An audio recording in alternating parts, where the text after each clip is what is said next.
WTF Nation Radio.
Everything stated on WTF Nation Radio is to be considered the opinion of the person that stated it, and not an official representation of WTF Nation Radio or U.S. Army WTF Moments. Price does not include tax, title, or license. Some assembly required. Each item sold separately. Batteries not included. Objects in mirror are closer than they appear. If conditions persist, contact a physician. Individual results may vary. Keep out of the reach of children. Avoid prolonged exposure to direct sunlight. Keep in a cool, dark place. And please enjoy the show. Shots.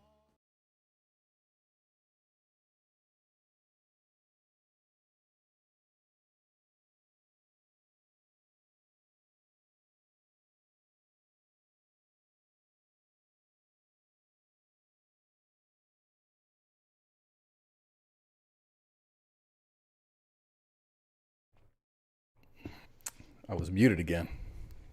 Remember right before the show, and I said, "Hey, we're going to get this stuff out of our system before the show." I didn't quite shake it yet. Welcome everybody. Today is the 27th day of May 2022, and this is Friday Night Freedom, full of technical issues and some colorful commentary on the most current events, I guess you might say. So. Yeah, I had some button issues, but we're all good now. I didn't really say anything, but hello and welcome to Friday Night Freedom. And this is WTF Nation Radio, the voice of U.S. Army WTF Moments. So I guess now we can start. What's going on, man? It's the same shit, different toilet. You know? Oh, I know, man. Right? Gosh. Nothing changes. It's the same old, same old. Got a long weekend. I got the siding project on my house has moved forward. It's about 90 9% done. They're going to come back like Wednesday and paint everything. It looks like shit right now, but because it's just, I've got siding up, and then all the trim is up, but the trim is a different color, and everything's going to be painted.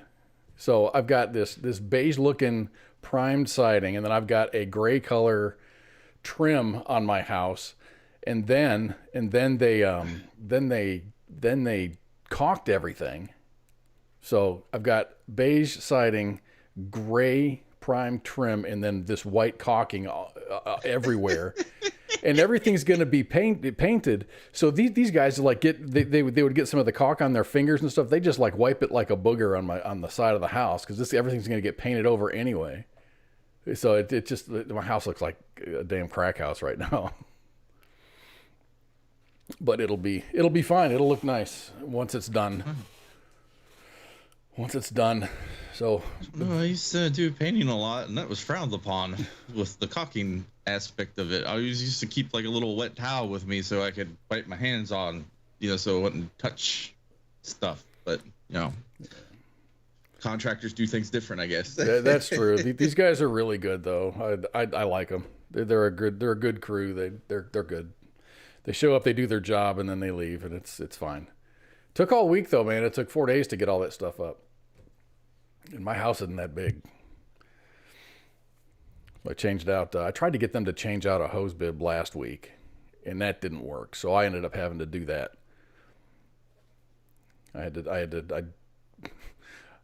I wasn't confident in my torch abilities, my soldering abilities, and I got copper pipes. Yeah, I've got copper pipes. You make sure you insulate that. Yeah, dude, it was so it's so heavily insulated inside that wall. I was actually impressed. Because I had an incident. I was living in the DC area, living in a townhome, and I was renting, and I guess apparently the guy who owned the townhome had nothing insulated, and it went into like the negative 15s one night.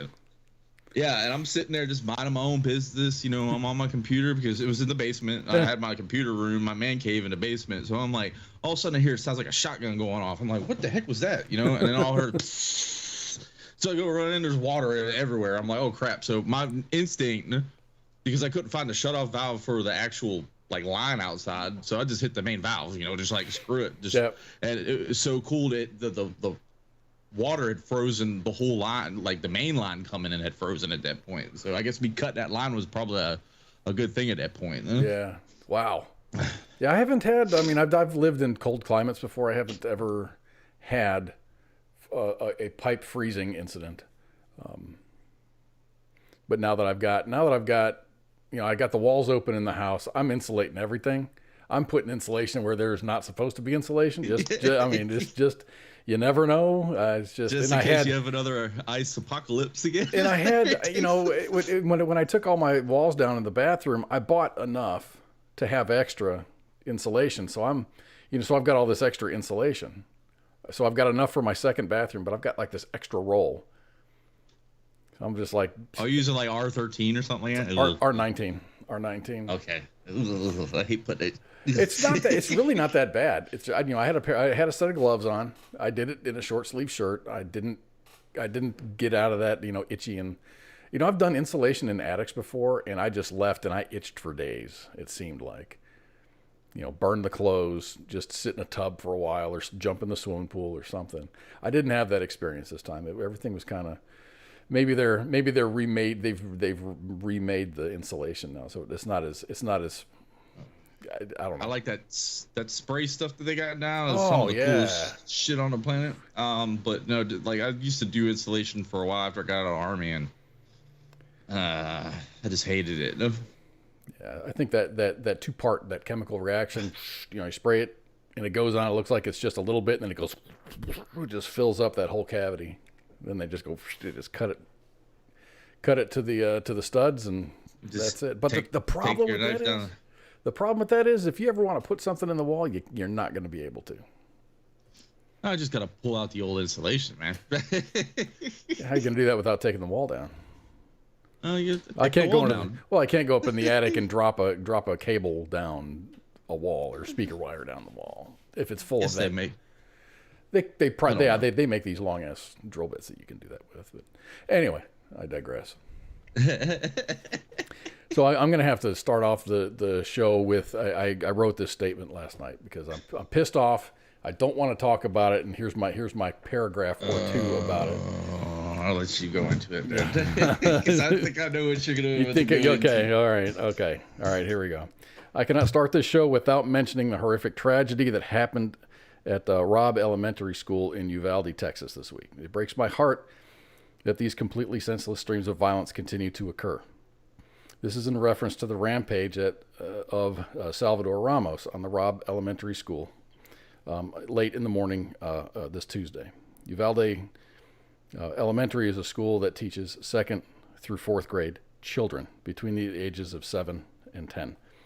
I may comment on this a little bit later, but I'm not going to be doing so right now, because if I commented right now, it would be all based on emotion and not all the facts. Right now, I'm emotionally devastated at the loss of life, and right now I am pissed off at the actions and inactions of local law enforcement in Uvalde. This is not a super good time to be slinging personal opinions with all of the facts not having come out yet. The politicians have been posturing on both sides of the aisle, and it's fucking disgusting. With that said, let's have a great show. Yay. Good. You said about exactly what I wanted to say about it. So well, good. Good. Not a laughing matter, but it's such a fresh situation, and the news is changing multiple times a day. So I'm going to reserve my comments for a later time. Yeah, anyway, we got a guest. I'm not going to pull Beto. I'm not going to do a Beto. Whatever. I don't want to get into that, though. So he was like a Kanye today. West. I'm going to let you finish. Anyway, so tonight we have a guest, and I'm going to butcher his name right now. Army officer, he's not a veteran, he is an officer. Chuka Ufomadu will be on tonight at the top of the hour to talk about his latest project. It's a project called Rocky Planet, and it's a project that has far-reaching implications, potentially raising money for a lot of really nice, like veteran causes. So Chuka is going to be on here in about an hour-ish, and we are going to have, because I've read his white paper, I've read the emails from Mom, and I'm confused. So Chuka's going to straighten us all out. He's going to lay everything out, and we're going to figure out what is what. So there we are. There. Shit. Damn. I guess all the intros are in, and I guess we're ready to begin. Anything interesting happen in your neck of the woods, man?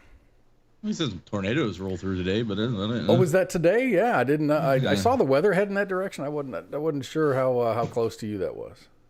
I was up the block a little bit. Apparently they put out a tornado warning alert, and I didn't get it on my phone. You were sleeping? No, I'm sitting outside smoking a cigarette, playing a game on my phone. My grandfather comes outside. It's like, hey, did you get the alert on your phone? I was like, what alert? He's like, there's tornadoes. I'm like, huh? And I'm like, get in the cellar. Do you guys have a cellar or a storm shelter or anything? No, we live too close to the coast. You can't do that. Yeah, the water table's too close to the surface to do that. You could dig like 12 feet down and hit the water table of this place. So, yeah. Really good for cheap irrigation if you're into that. But,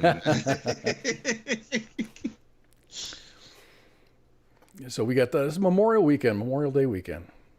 Oh, we got Bike Week coming up in this area too this weekend. That's the weekend after Memorial, isn't it? No, it starts this weekend. Memorial Day weekend. Well, I mean, it's not like Daytona, I guess. I don't know how Daytona works, but I think Daytona has already had their Bike Week, but Myrtle Beach has. They have 2 bike weeks, but I don't let me get into the details of that. But yeah. Wasn't in your area? Isn't that where that Marine stands in the middle of the road and all the bikes roll into town and he holds a salute? I can't. Was that you? That might have been Daytona. I'm not really sure. I thought that was. I mean, I've been to Daytona Bike Week like twice, and I'll just say I had the best time of my life out there hanging out. Just chill with the bikers, seeing all the bikes and stuff like that. Daytona Bike Week's legit. This bike week in my area is just a bunch of people getting drunk and fighting in clubs. So I mean, it's just. Well, okay. It's bourbon time, Josh Trouton. Hey, way to go, Josh. Man, I haven't had any liquor in a long time.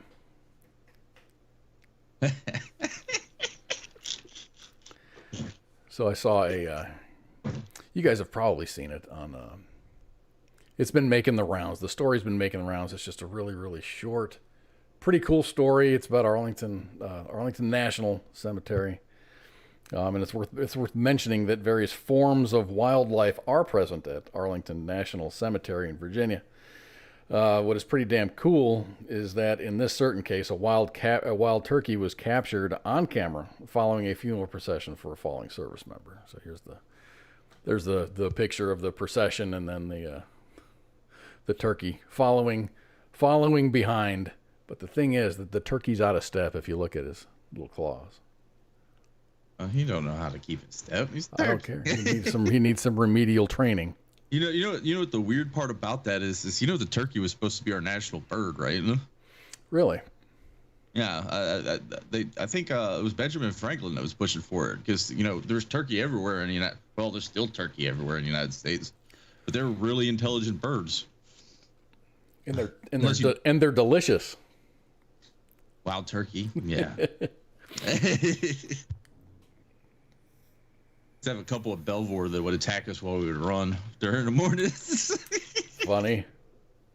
Well, that and then there's the geese that attack everybody. Where the hell is that? The cobra chicken. The cobra chicken. Yes. I don't know. That's more like a Bragg, North Carolina kind of thing. I think where the stupid. I don't know how many times my little dog that I had way back got attacked. That I had to beat a dang goose off of them because them things are just evil. So you had to beat off a goose? Yeah, I had to beat off a goose.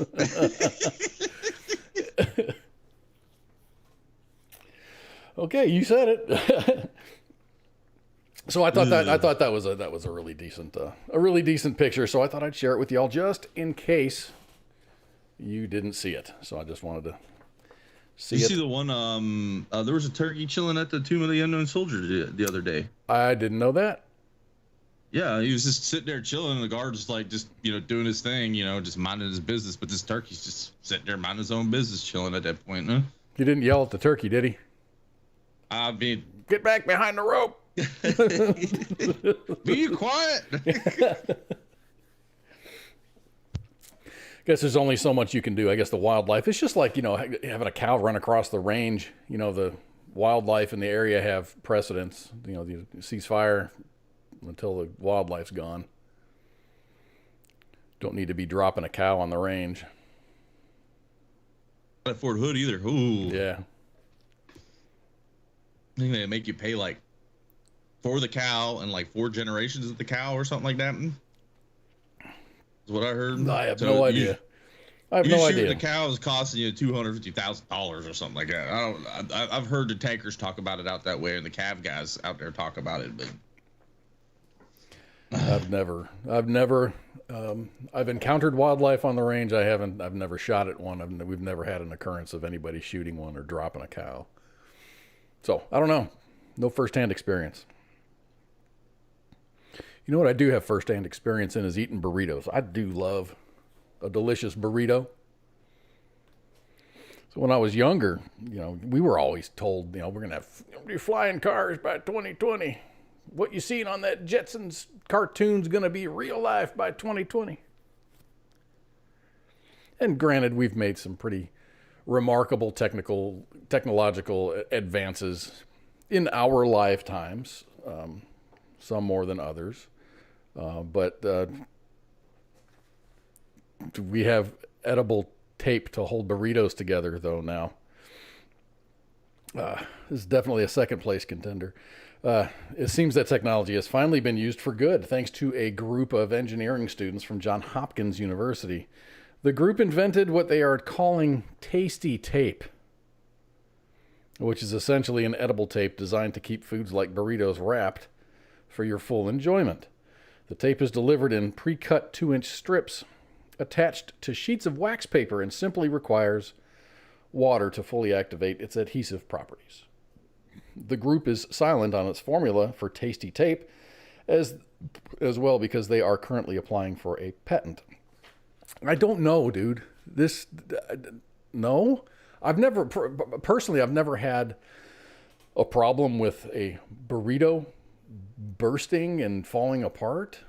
Usually when I get a burrito, it's wrapped in like a foil, like aluminum foil or something like that. So as I'm eating it, I'm pulling the foil down, and it's not going to fall apart at that point. Huh? Yes, I read the article, and then I think even Spanky put this on her timeline, and I responded that it's a solution in search of a problem. I don't think self-destructing burritos are a thing. I haven't had one happen to me. If the burrito is properly wrapped, you don't have a problem at that point. And it's just like, okay, I got a good burrito here. I mean, I have more problems with cheeseburgers. You bite in one side, and the burger goes flying out the back end of it. Yeah. Even it doesn't. I mean, you got to hold it right, but you got too many toppings on the burger. But I tend to throw a salad on top of mine, lettuce, tomato, a little bit of onion. I remember that meme, that dude jumping out the back of a C-130, and it says me biting into a burger, and then it says this is all the stuff that's on my burger, and it's this correlating the relationship between this guy jumping out the back end of a C-130 and then all the toppings on your burger. That's what happens, but it feels really good loading down a cheeseburger. Eat the green. You know what? And another thing, this tape, it looks like mold, doesn't it? That's what I'm kind of coming to the conclusion of it. Like they use some sort of, I don't know, food safe fungus. Well, I don't know. I think it's probably maybe some kind of a cornstarch based. They already have edible paper. Cake confectioners and cake decorators use it.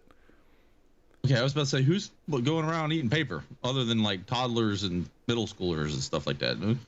Oh, they make like decorations for cakes and stuff like that out of edible paper. Super thin. No, I think I know what you're talking about. Yeah. They use it to like put like weird decals sometimes on a cake and stuff. I know what you're talking about. Yeah. But yeah, I think that's probably. I don't know. I'd choose the tape-free burritos for me. But it's cool. I mean, it's good. These engineering students made something that's actually it's useful. It might have an application for like outer space, so you could eat burritos in outer space. That might be think about that. Take it to the next level. Astronauts need to eat burritos once in a while. just not Taco Bell, because you don't want them filling up their spacesuit. So that's what's new in the burrito world. Spanky's already on top of that. I had read the article, and she had already been posting about it. So she's all things snacks and food related. So she's well aware of the burrito tape that looks like mold. That I can't get that out of my mind now. That does look like mold. Or that like blue stuff in the blue cheese. Ooh. Ugh. I love blue cheese. I do too. I just have to eat it and enjoy it and not think about it. I've watched how they make blue cheese. It's kind of interesting. If you ever get the chance to YouTube it, it's a very interesting process how they make it. Huh? Really? I don't know. Really? Mm-hmm. It's a very interesting process. Very interesting, to tell you the truth. I do like, I've done some jobs up at General. What is the grain? General Mills. Oh yeah, my mom used to work for them actually way back in the day. I did. I made some centrifuges for them and had to install them. This was up in. It was in Massachusetts somewhere. Falls Church.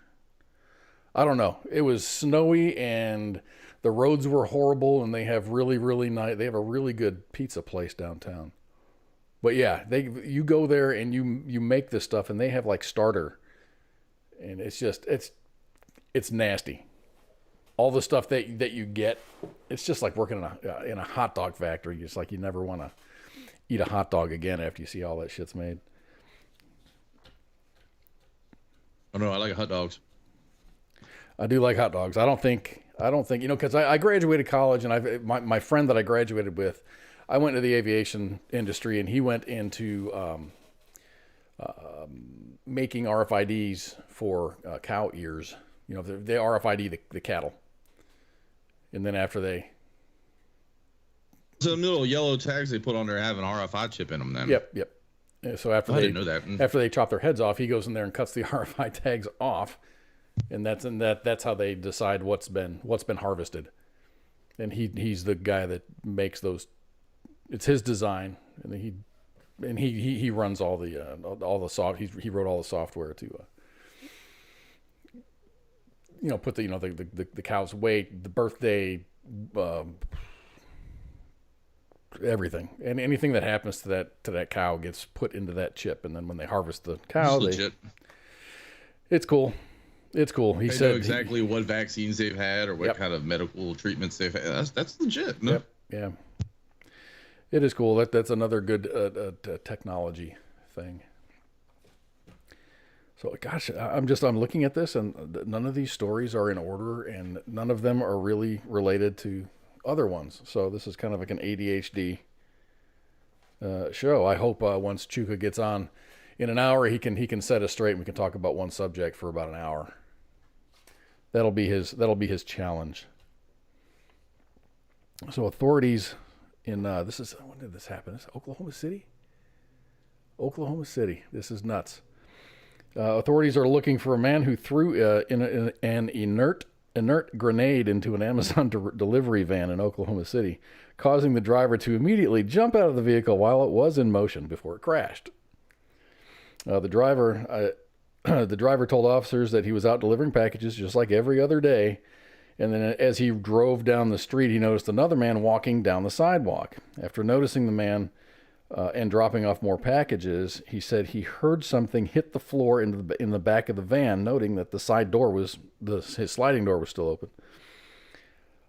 He said the driver said that he looked down and he saw what appeared to be a grenade rolling around on the floor. He said he opened up the driver's side door and jumped out of the truck without even thinking about it. I'd probably do the same damn thing. I guarantee you was a vet. Because a normal person was just like, what is that? What is that? And it was, this guy was like, oh, crap. So he also said that he didn't even put the truck into park. He just let it drive off, and it hit a mailbox. It went off the mailbox and then ran into another car. He said after the van came to the stop, and since his adrenaline was still pumping, he made a quick decision, and he sprinted back to the van, and he grabbed the grenade and he tossed it out. Police reviewed surveillance video from inside the Amazon van and confirmed the guy's story.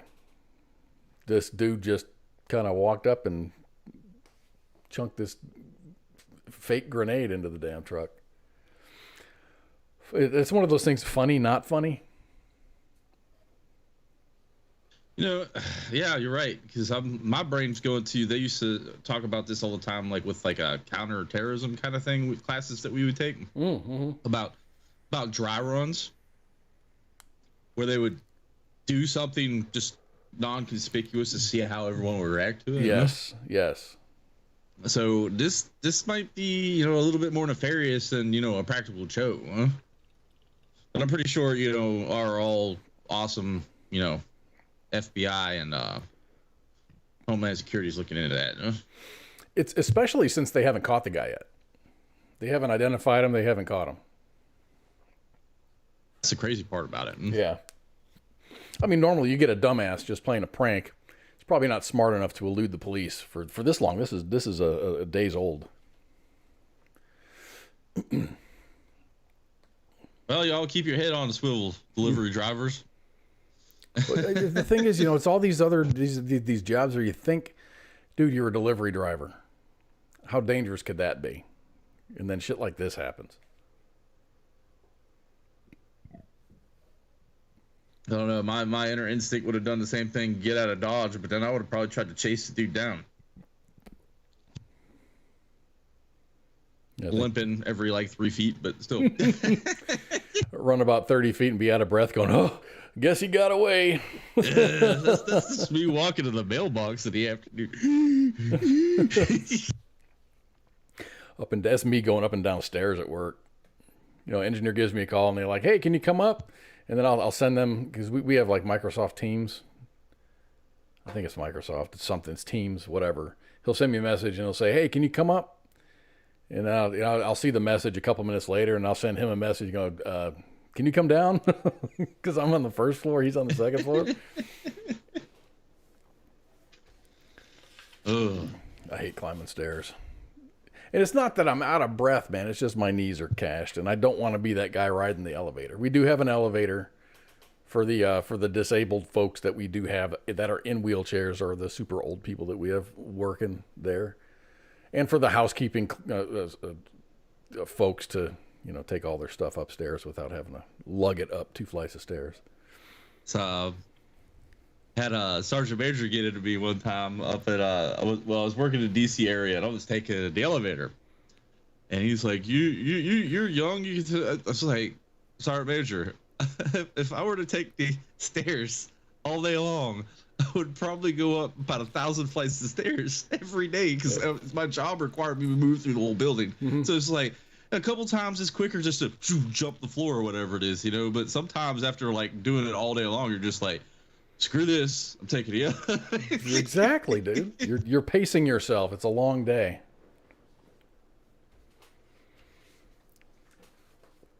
Man.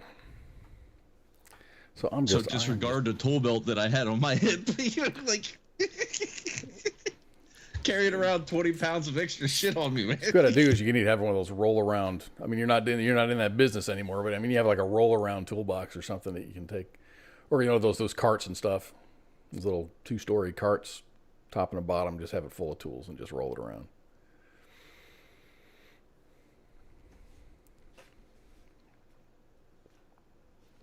I just find that since we reported on this, it is weird that they haven't found the guy yet. They got video of this dude.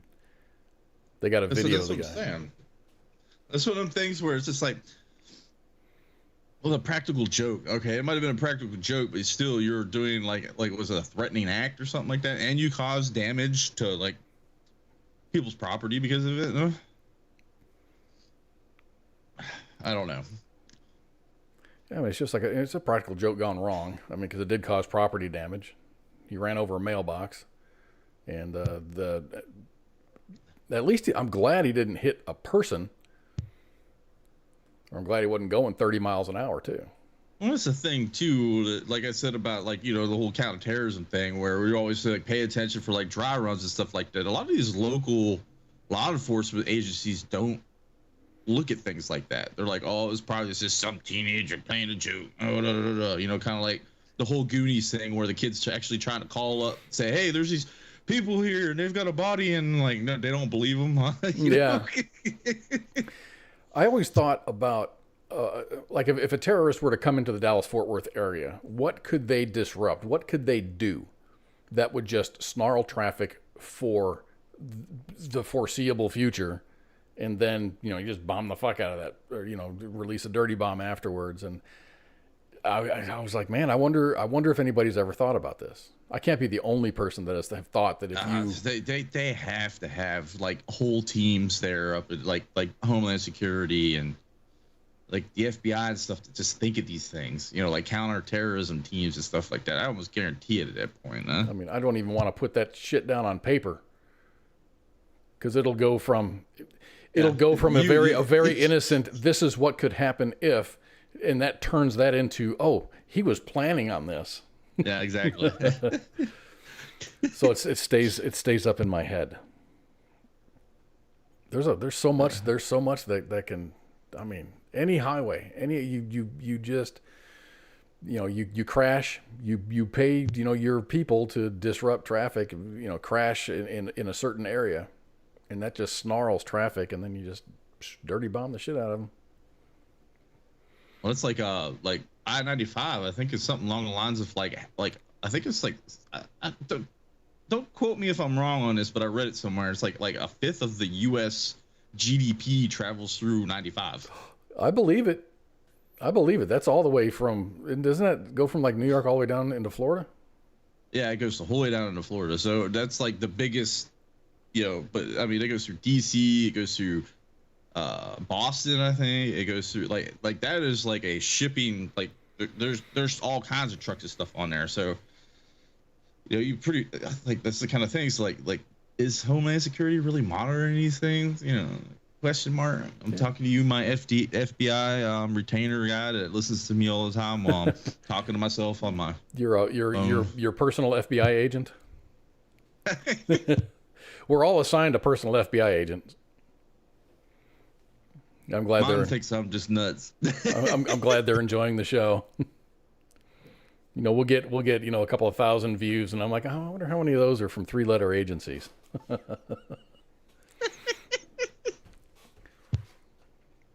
I guess moving on from that. So one restaurant that I haven't, and I guess we have a common theme, food. This is my second food store because we had the burrito story. And now we're going to go into Arby's. I haven't eaten Arby's in a long time. Every once in a while, I'll be like, man, I feel like having, because they have that 5. It used to be 5 for $5, and I think it's now it's 5 roast beef sandwiches for 10. Times have changed. I think they do the sliders now is what they started getting into. So I think it's like 5 sliders for $5. So little. Oh, the little bite side? Nah, that's not big enough.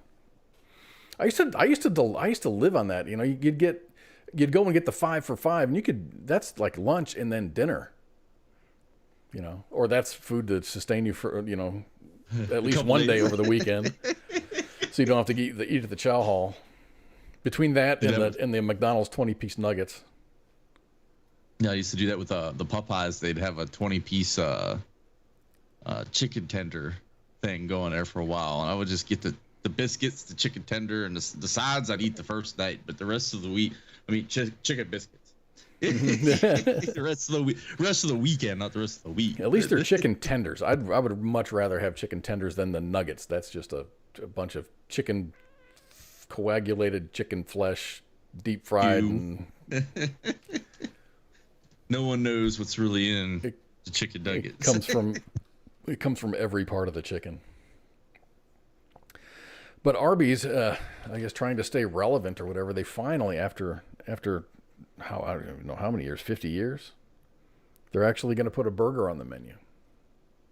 What? Yeah, man. Yeah, look this up.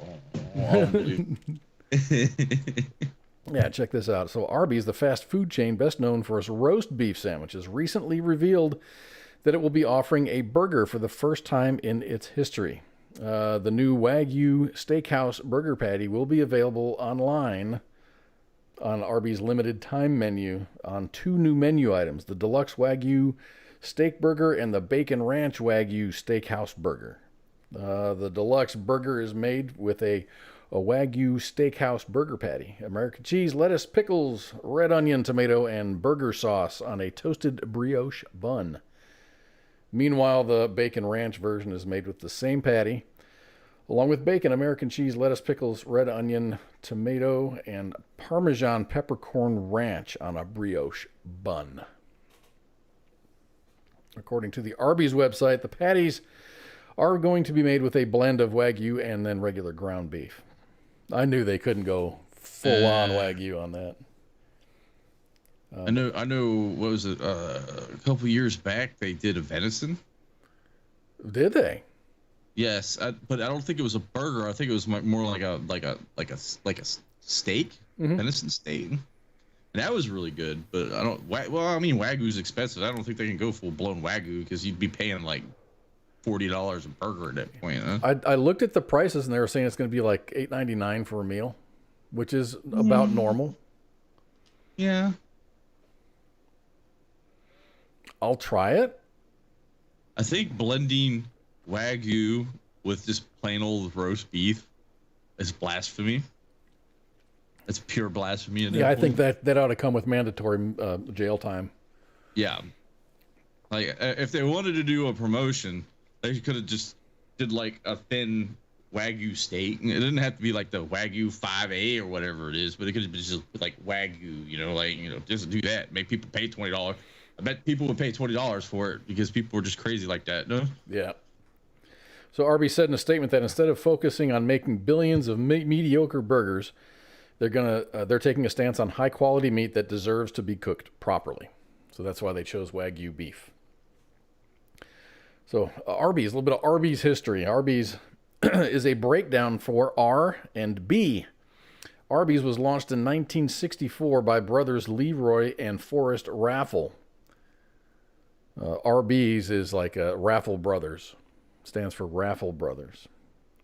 I'm not convinced that it's going to stay like this. It's so noble. It's like, yes, this deserves to be cooked properly, and this is high quality stuff. But I'm not convinced. Today in corporate America, and this is just notes that I have written down, we're pressed to do all the badass shit that we did in the past, but for less cost. It doesn't matter if we're talking about burgers or anything else. I think it'll only be a matter of time before they start cutting corners on the quality. But this is a promotion, so maybe they're going to go full on. Arby's is always big. Like I said, they're always big about their weird promotions that they do. The Meat Mountain, I don't know if you remember that one. Actually, I think if you still order it, it's like a secret menu item. If you actually order it, they'll make it for you. That was like all the meats that they had stacked on like one burger. Oh, wow. Oh, they do like turkey, ham, roast beef, whatever else they got? And every meat that they had. I mean, well, one had a piece of chicken. The other one had like fish in it. Because I like Arby's, like when they have their cod sandwich they come out with every now and then, a fish sandwich. It's good. Yeah, I go to Schlotsky's every once in a while, and they have, during Lent, they have a seafood sandwich on sourdough that's really, really good. It's a cold sandwich. It's a cold seafood sandwich, but it's so good. It's really, really good. I tried to order it after Lent, and they're like, "Oh no, we only have that during Lent." Yeah, I think Arby's only does their cod sandwich thing during Lent, and it's like a Hawaiian. It's the Hawaiian King's Hawaiian roll. Oh, dude, yeah, that's I love that bread. Yeah, and it's boom with a big fat fillet of cod in it, and it's actually like decent. Is it baked? I like fish. Is it baked or fried? It's a little fried. Oh, that's good. Fillet. That's yeah. Good. Maybe squirt a little lemon on there. Mm-hmm. A little of the horsey sauce works really good on it. Oh yeah. I like horsey sauce. That's like the fake horseradish. I've always liked Arby's. People talk smack about Arby's. It's like Arby's is actually decent. I don't know what's wrong. Do they still have that Jamocha shake? I don't know. No, I think they got. Actually, I have to look that up. I remember they had that when I was a kid. I remember they had that as a kid when I was a kid, and my aunt took us out. It was to Arby's, and I'm like, I want a Jamocha shake, and she's like, you don't like the Jamocha shake? I want a Jamocha shake, and she ended up getting it, and of course she was right. I didn't like it. As a kid. As an adult, I thought it was okay, but okay. What is the Google say? Oh, they still make it, but it's in select locations. Ah, gotcha. I don't even know what it is. What is a Jamocha? I don't know what a Jamocha is. I have no idea. The flavors of a chocolate and coffee are made together. It's chocolate milkshake with coffee flavor in it. Well, I can tell you one thing. It doesn't taste like that. Yeah, it's just I'm looking at it right now. I vaguely remember like my friend drinking one of those actually, and I was like, "What is that?" He's like, I was like, "Okay," because I like coffee. I just don't like chocolate with my coffee. If you get what I'm saying. So I'm just like, keep the two separated. What I have been doing, I found a recipe for making a Frosty, like from Wendy's. You mix. Did I talk about this last week? You mix like a half a gallon of chocolate milk, like a whole tub of whipped cream, and then you put in some not evaporated milk, but condensed milk, and then you blend it up, and then you stick it in the freezer, and it doesn't get completely frozen. It just stays almost in some kind of a stasis. You can't suck it with a straw right away, but it's not going to break a spoon if you stick it in there. And it tastes just like it. But I started adding, like, I'd go and get those little Starbucks Via packets and dump 1 or 2. Oh, the tea packets, the Vio or whatever. Yeah, the Via, the Starbucks Via instant coffee. And that flavors it up pretty good. That's some pretty good stuff. I like hacking recipes to make it so I like it. Got me looking at the Arby's limited time menu now, and they have one, two. They have gyros. They have gyros. Yes, those are good. I like them. They're actually pretty good. The one that I saw on their limited time menu that actually sounds very delicious to me is the pecan chicken salad sandwich. Does that come with bacon? Like candied bacon or something in there? You ever been like I think Costco has it. Like it's like this weird like cranberry, like they call it like a Connecticut summer chicken salad or something like that. I don't know whatever, but it's got like pecans, cranberries, and it's like in a chicken salad, and that is like fire bomb stuff. But the problem is you gotta buy it in a 10-pound tub, and it goes bad before you can eat it all. I used to go to when I was a Costco member. I used to go and get the. I mean, it's just me living in the house. I don't go through a whole lot of food. I used to go and buy the turkey pot pie at Costco, which was huge. It was like 10 pounds of pot pie. Bake it in the oven. I'd eat on it all week. I'd have leftovers at the end of the week. There's so much food there. But yeah, they got some. I mean, they got like not burrito plates, but tamale plates. Anything. They got all kinds of shit there. You know, chicken with mushroom soup and mashed potatoes and whole meals. You just stick it in the oven for 20, 30 minutes, and then you got a whole dinner. Good stuff.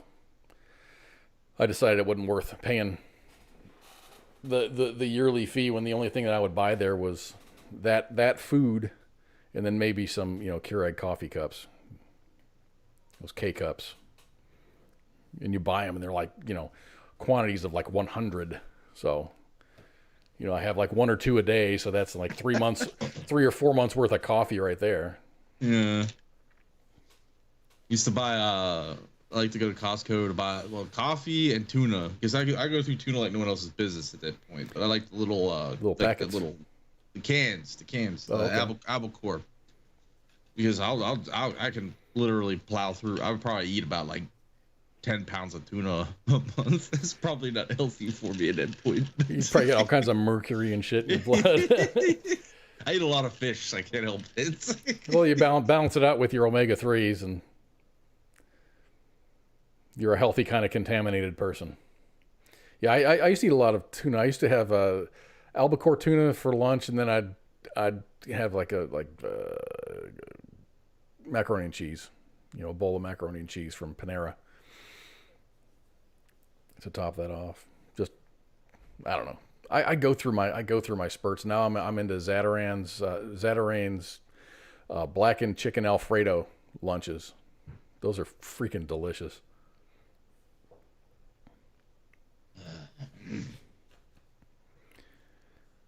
Now I want Arby's. Now you want Arby's. Now you're hungry. Yeah, I had some chicken sandwiches. Normally I get the Tyson chicken sandwiches, those little spicy chicken discs you throw in the oven for like 20 minutes. Oh, I know exactly what you're talking about. Yeah. I found it's called Louisiana spicy chicken, and it's actually a legit chicken breast. A seasoned breaded chicken breast. You cook it for 30 minutes, 15 on one side, flip it, 15 on the other, and you've got this legit big ass chicken breast. And I make sandwiches out of that. Those are really good. And it's real chicken, so I'm probably going to transition from the Tyson processed patty of chicken to a real unprocessed chicken. So I like my air fryer, making them little patties and stuff in there. I think everything since air fryers are becoming so popular now, I think any frozen food ought to have air fryer directions on it. Some of them do. That's why I bought it. I got it for Christmas. My mom bought it for me for Christmas, She's like, well, it's kind of like a household gift because we don't already do Christmas gifts, but I kept talking about it. I got that Ninja. It's like a dual. It's a pressure cooker and an air fryer at the same sense. That's cool. Yeah, but like she thought it was wizardry. I was using it for everything. Like Hot Pockets, freaking pizza rolls. Because you got to look at it like the way the air fryer works is you got your big old regular convection oven. You got to preheat it. Takes 15-20 minutes for it to get the temperature. This thing gets the temperature instantly. So you can throw something in there like what normally says like 45 minutes, 15 minutes. And it comes out perfect every time. So it's like the microwave of it's like a microwave, but not a microwave. Is the best way to put it. A radiation-free microwave. Yeah, it's kind of like the whole pizza thing. Like people put pizza in microwaves to heat it up, cold pizza in a microwave to heat it up. I think that's just like, it makes it like chewy, I guess, the best way to put it. But you throw in an air fryer for 5 minutes, it tastes like it just came out the box. I mean, it's an air fryer. I forget what the name of it is, but it's got a barcode scanner on there.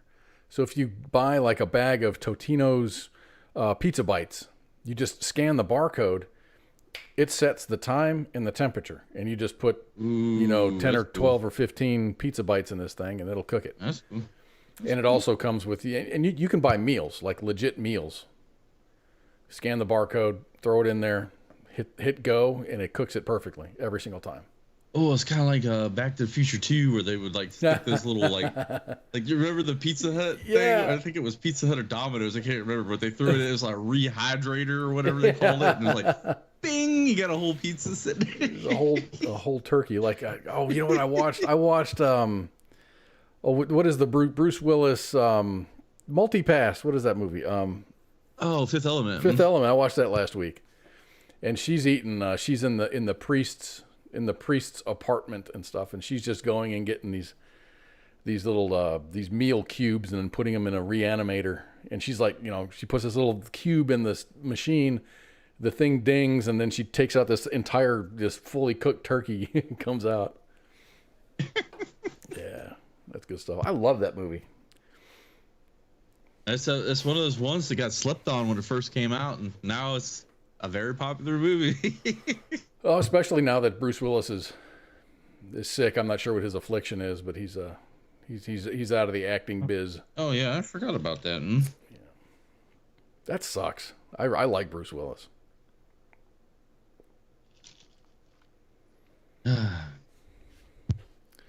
Oh, so what do you say? We can cut to break, and then have Chuka call in after the first song, I guess. Chuka, you down with that? I'm hoping you're listening. Hope yeah. But yeah, I think that'd be cool. Holly, thank you for showing up. Happy birthday, everybody! Take a second out and wish Holly a happy birthday. She's been around since like day one of. Happy birthday to you. Look at this, getting all serenaded from Pooky. That's pretty cool. Happy birthday, Holly. I hope you're having a great day. Anyway, we're going to take a break, and we're going to come back, and Chuka's going to be with us. How about that? Sounds like a plan. All right. Give me a short break, probably 6 minutes-ish. So go and refill your drink, stretch your legs, use the restroom. We'll be back in just a little bit. Shots. WTF Nation Radio. WTF Nation Radio.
patience and forgotten laughter, serving out my sentence, waiting for the rapture.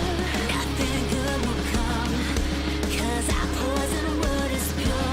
Just a nobody who will never find a cure.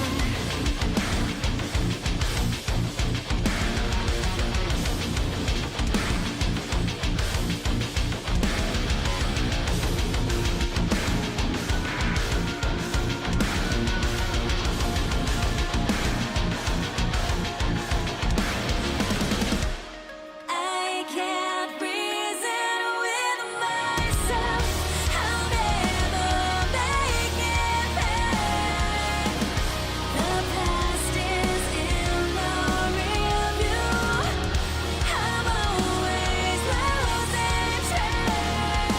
Where do I go? Where do I go? Where do I go from here? Where do I go? Where do I go? Where do I go from here? Where do I go? Where do I go? Where do I go from here? Where do I go? Where do I go? Where do I go as you disappear?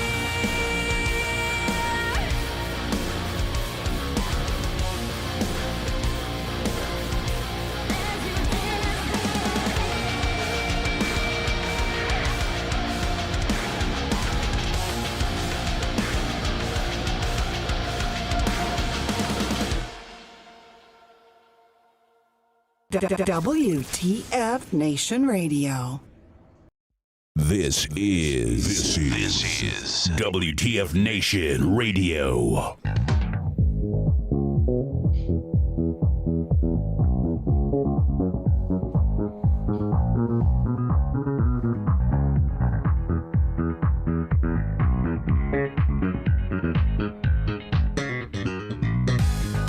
All right, everybody, we are back for the second hour of Friday Night Freedom, and we are joined here by this awesome gentleman, Chuka Ufomadu. He's on with us right now to talk about his latest project. It's a project called Rocky Planet, and it's something that has a lot of really potentially great benefits for the veteran community. Welcome to the show, Chuka. Thank you very much for taking time out of your extremely busy schedule to chat with us. Thank you. What a pleasure. I'm really honored to be here. Thanks. So tell me about you, because there's a little bit of mix up, veteran versus active duty. You're an active duty guy right now. Yes, I am. Tell us about your military service. All right, awesome.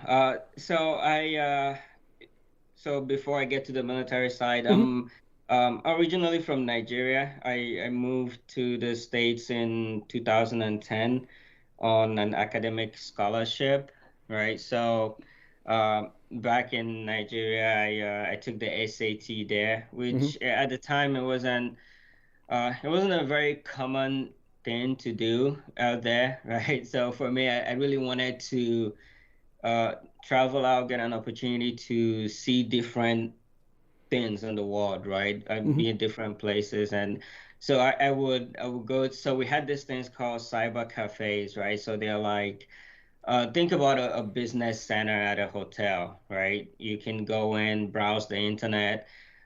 You will have to pay maybe $20 to browse the internet for 20 minutes, right? Wow. Okay. Yeah. So I will sit on the computer and research and try to figure out what I could do to go to school overseas. And luckily stumbled on the SAT, took it, got a pretty high score, moved to the US for college. And right after college, just as I was graduating, there was this opportunity in the Army called the MAVNI program. I don't know if you guys are familiar with it. It's a program where the Army brings in people that could speak specific foreign languages for intelligence purposes. Right. So my native language in Nigeria happened to be one of those languages, and I was able to enlist through that program for a 4-year contract, full U.S. citizenship, and at that point I was like, yes, why not? That's right? a great deal. Yeah, that's a really solid deal, right? And for the most part, I've been a bookworm. It was an opportunity for me to go challenge myself and also give back to the country, right? For giving me an opportunity to come do school. So went to basic training Fort Sill, Oklahoma. After that, I went to Fort Sam Houston for medical logistics school, and first duty station was in Germany at Landstuhl, right? So, given that I already had my bachelor's degree, like a year into serving as an enlisted, I decided I wanted to commission, right, and go switch to the so-called dark side, right? Yeah, So I was gonna call it the dark side too. I was like, hey, you because I saw you like as an E4, and then you went to the dark side, and now you're a commissioned officer. Congratulations, man. It takes a lot of effort. It takes a lot of commitment for that. Right, thanks. Yeah, so I applied for Green to Gold, got accepted to it, moved back to the States to Embry-Riddle Aeronautical University, where I was really, I think in my head at the time, for some reason I was really obsessed with working for Boeing. I don't know what it was. It was just something about aviation business that was very, very intriguing to me. But when I got to Embry-Riddle in Daytona Beach, I was put on a team to work as a program manager. So this team is a competition to break apart a Camaro and convert it into an electric vehicle, right? So Well, that's fun. yeah, so I was put on this team, business school MBA candidate. I was put in a room full of engineers, right? Software, mechanical, electrical, and we started building this project together. And that's when I got to hang out with the software guys, and everything that we do, right? This Facebook Live right now is software, right? Yeah. So if you can think it, you can literally build it, right? So that was again, that became like really fascinating to me. So I started diving into coding, starting out with Python, and learning some more back end technologies. So after that, I commissioned as an armor officer as a tanker. Went to Fort Benning for armor bullock, and then to Third Infantry Division at Fort Stewart for service as an armor officer, starting out as a platoon leader at 164 Armor Desert Rogues Battalion. And yeah, from there I went to Korea on an assignment. I served as a platoon leader, and I got an opportunity. Then I got accepted into another sort of nerdy stuff. So the Army has an AI program. Uh, the artificial intelligence program is a collaboration with the Army Futures Command and Carnegie Mellon University, right? And the idea behind that is that the Army wants to start bringing green suitors into the process of building the equipment and the technology for the future, right? Especially around artificial intelligence, Right. right? So bringing green suitors who use these vehicles. Like for me, I was on the Abrams, right? So bringing a former tanker into that process of building the next generation of tanks, it sort of closes that feedback loop, right? Now, by saying green suiters, you're meaning enlisted people or actual just army people or military people? Yeah, military, Oh, yeah, okay. active duty or reserve, right?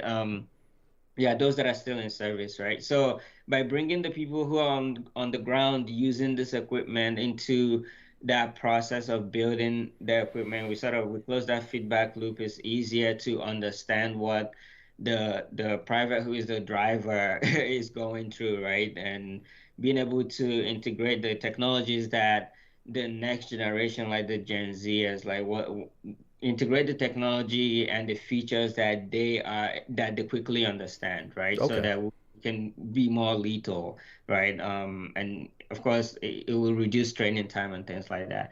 But yeah, so I did get accepted to that program. Packed my bags to go to Pittsburgh to Carnegie Mellon University, and it turns out that the school needed a prerequisite. So there was a programming class that they needed for me to be part of the program. which it was not previously communicated to me. Again, it was Withholding information. right. So again, I try not to blame them too much because it was a brand new program. We're still the Army HRC was still trying to figure out, so I was accepted to this program for 6 months and I was in Korea sitting doing nothing, just going to the gym. I could have taken this class, right? But it didn't happen. So as a result, since I was already en route to Pittsburgh, the Army offered me an opportunity to go be an ROTC instructor for University of Pittsburgh. So as a lieutenant, I was able to go be an instructor, which is very, very rare, right? Like people ask me, how did you get that job? I'm trying to get it. I'm like, I don't think you can. This was a very, very unique situation, but quite frankly, I've really enjoyed teaching at the university. It's been a lot of fun just being able to impact into the future officers, right, that we are raising. And I really feel like more lieutenants need to be in that, right? Because you're closer to the ground than a major who has been in staff position for a while, right?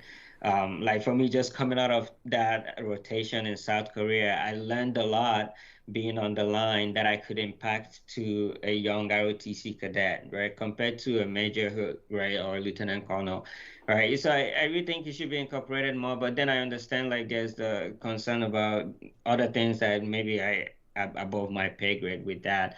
But it's been a really fun experience. So yeah, I don't know, really long-winded response to who I am, but that's it.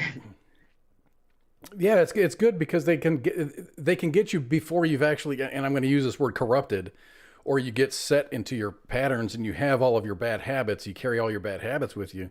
They kind of grab you as a young officer before you've developed these bad habits, and Right, maybe try to train you the right way. right. And what a great opportunity to be involved in all this. This is all groundbreaking AI stuff with the Futures Command is really, really awesome. Yes, I love it. It's probably really, really challenging. You've probably got a lot of really, really smart people there kind of butting heads and trying to make things work. Right, right.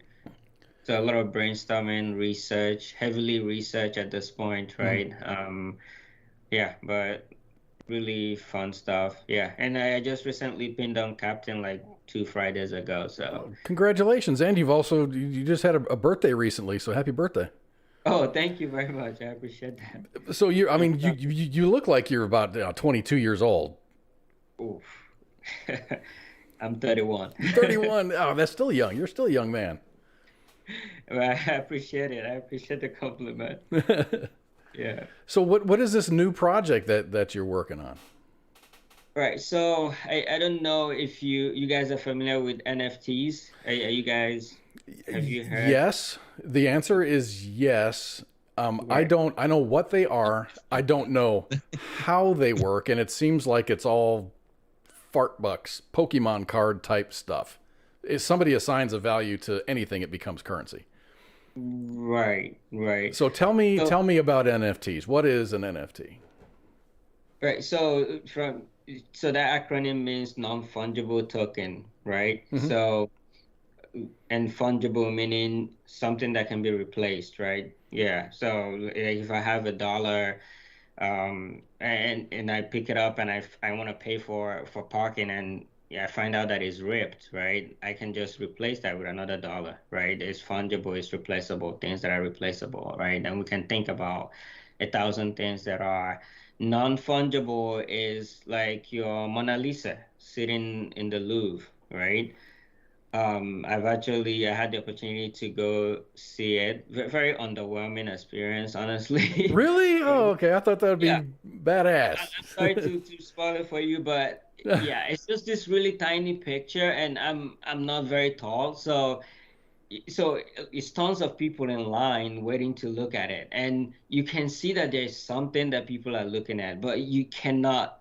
If you're short, you don't know what they're looking at until you're in the front of the line, and you're like, oh, okay. That's it. That's it. Right. Right, that's it. Oh, is that it? Like I've seen replicas of it that even, that are framed and look much larger, right? But the Mona Lisa is a non-fungible token. So if I print out a copy of it and I put it in my office, it's not gonna worth the same thing as the Mona Lisa that is sitting in the Louvre, right? Okay. Because it's not the same thing. So it is non-fungible in that sense, right? So if you take that concept, right, and you mentioned Pokemon cards or baseball cards, right? And you take that concept and you move it on to the internet and you move it on to the digital world, right? Now you get NFTs in the sense that they are being talked about these days, right? And really getting tired of the term NFTs actually because it's so buzzy and a lot of people have ruined what it is, right? So I prefer like digital collectible, right? That's the way that I sort of try to interpret it. So if any of you play video games or you have children that play games, oh, you do, right? So Or we do. right. So uh, you probably bought some skins, right, for your character. Yes. Right. So that is an NFT in the sense that no one else has that skin, right? That is your skin. You use it, you dress up your character, and that is your character. You show it off, you use it in your games, right? That is an NFT. It's valuable to a lot of people, right? Children, adults, right? Like there are people that can live without these things, right? So the technology that makes that possible is the distributed ledger technology, right? Which a lot of people know them as, the blockchain or the hash graph, right? So distributed ledger technology is a ledger, right? So if you think about, back in the days when you were running a business with pen and paper, when we didn't have QuickBooks, right? You put down every transaction on paper, right? That's a ledger. Even QuickBooks has the general ledger portion. My undergrad was in accounting, so I kind of know my way around QuickBooks. But so you take that ledger, a distributed ledger is now a ledger that is available on the blockchain or the hash graph for everyone to see, right? So all these transactions that were previously managed by a central organization, maybe a bank, right? Now all of it is available and no single entity is managing them, right? So it's all on the internet. You can go look it up. I can send some money right now to KOZ and you can go see that transaction online, right? So Mhm. is a layer of is the next stage that we're moving into on the internet where things are going to be decentralized, things are going to be open, more transparent, right? That is the whole idea of it. And now you don't need, I'm not going to say you don't need a bank, but we're moving away from entities and organizations being the custodians of our things, right? So Yes. with the concept of NFTs, right? So at the surface, you're looking at a photo of a monkey, or you're looking at a photo of a dog, right? But behind that is a token, is a signature, right? Saying that I created this image or I created this piece of art, right? And everyone can go see that you created it. Everyone can see the history of it, right? So And if it's I all go back, serial. It's all serialized and right, okay. right. So think about the digital signature that we sign in the army, right? There's a timestamp on it and everything, right? So imagine what that does for artists and creators, right? So I know a lot of people that were struggling, making art, like doing photography, that could never sell their work, trying to get into galleries, doing graffiti work, and they were never able to get paid for it, right? But with this technology, you're able to now put it on the blockchain or the hash graph, and people around the world are exposed to the work that you've created, right? So because marketplaces are now being built for all of these things, right? So if I go on and buy a piece of art, it is on that is on the blockchain or on the hash graph, right? Is there's a stamp showing that transaction was done by me and I own that piece of art. So its right? value is placed in its exclusivity. It belong there. This is it. This is the one. Exactly, exactly. That is the one. So even if someone goes and makes a photo, like screenshots it, right? Because that's the argument that I always get. So what if I just go screenshot it? Yeah, you can. Just like you can go screenshot the Mona Lisa, right? That does not make it the Mona Lisa, right? So it's complex, right? In a way, but if you look at it, right, right. Wow, yeah. So that painting, I was actually able to go see the immersive art work by Van Gogh. Really cool experience, right? Yeah. So you're not gonna be able to sell that for the original, right? So that is the concept of NFTs and people, these artists and people who are creating this work are now building communities around that, right? So if you remove the art, just like you mentioned, it's all about exclusivity, it's about access, right? So if I create an NFT collection and I build a community around it and I'm telling people, hey, this is this NFT, this artwork that I made, this is what inspired it, this is what I want to do with it along with you guys, right? Now you're building a community around that, right? And then you can go on and do, and the more you get those things done that you promise the community, the more the value of that NFT is, right? So the more I'm proud to hold on to it, right? And now you're talking about forces of supply and demand coming in. If people are holding on to their NFTs and they are not selling them, right? So the prices skyrocket just with basic economics, right? So that is it in sort of a nutshell. I don't know if that made sense. You've cleared up. So pretty much Web 3.0, right? Yes. This pretty much. Yes. This Yes. is So, yeah. So that is the next phase, and I mentioned this earlier. Is we're going into the next phase of the internet. So, if you go back to the history of the internet, from Web 1, right, which is the internet in the 1980s, for instance, right? We could just read information, right? We just read information. There's no opportunity for you to like, comment, you know, call that person an asshole because you don't like what they wrote. It's just information, right? You just read it and you, whether you like it or not, you just read it. You keep your opinions to yourself, right? Then we started transitioning into Web 2, right? Which sort of took off with Facebook in a major way, right? Now you can like, you can comment, you can interact, right? You can TikTok, you can video, we can do this, right? This is Web 2. We are now slowly moving into with NFTs, with the metaverse, all that jazz. We are moving into the Web 3 where now instead of me really just interacting and engaging by likes and follows, because if you've been paying attention, the Instagram likes, the Instagram follows, Facebook likes and follows don't even matter anymore, right? Because the algorithm is just messed up, right? So you might have 10,000 followers and you're doing a live stream like this and two people show up and you're like, I have 10,000 followers. Where is everybody?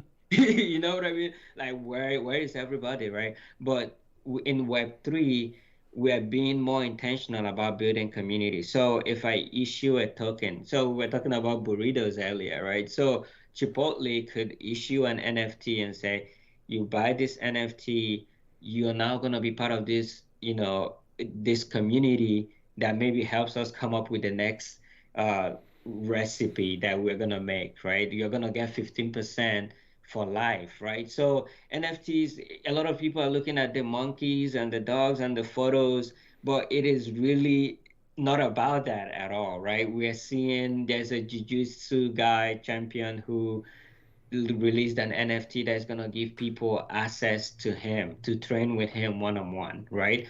So that is where we're going with tokenization. Is the next stage of the internet, right? Web3 tokenization. You're building community intentionally, right? So if people buy your NFT for this show, for instance, you know that when you have a live stream, you're gonna have at least maybe 50 to 80% of those people, right? Because they're invested in you, they're invested in you being successful, right? So that is the whole idea behind that. That really clears up. I don't know about you, Pookie. This clears up a lot of. It's not questions. It's just like it just clears up the whole. What is an NFT versus blockchain versus? I've been confused about it. I've heard about the Web 3.0 and it makes sense to me, but the whole NFT thing kind of confused me for a little bit until you broke it down, and I was like, wait a minute, I've got a painting sitting behind me that's from a famous guy, and it's worthless. It's a puzzle that I put together. That's the only thing that's worth is me that I put the puzzle together. So no one's gonna buy that from me. But I mean, I wouldn't mind owning a Mona Lisa. Like the Mona Lisa. That would be nice. So tell us about your NFT. Right. So with that, right? So when I started my journey with learning how to code, right? Of course, you start getting into these circles with developers, and that was when I started learning about the blockchain, like about 5-6 years ago, and then gradually NFTs came into play, right? And last year I had a sort of like a light bulb moment where I thought to myself, like, we have a lot of issues in the veteran community, right? A lot of people struggling, and I don't need to break that down to you guys, right? Because you guys are living it, and we can come together as a community. Like, it doesn't have to be the government per se, right, that we are waiting on to solve our problems. It doesn't have to be some millionaire that makes a donation, right? We as a community, right, of veterans and people that support veterans can come together, like, through this new technology and be able to solve our own problems, right? So I started this whole concept of Rocky Planet, which is inspired by, I was in 3rd Infantry Division. Rocky the Bulldog is the mascot, right? Okay. And yeah, so Rocky the Bulldog was originally designed by Walt Disney, and he gifted it to Major General Albert Conner in 1965. So that character of Rocky the Bulldog, it never made it into the Disney shows and things because it was gifted to 3rd Infantry Division. So he's very dear to our heart. If you ever served in 3rd ID, you know about Rocky, you know about his attitude and, just his personality. So Rocky right? the Bulldog was actually an NFT back in 1965, and it was given to.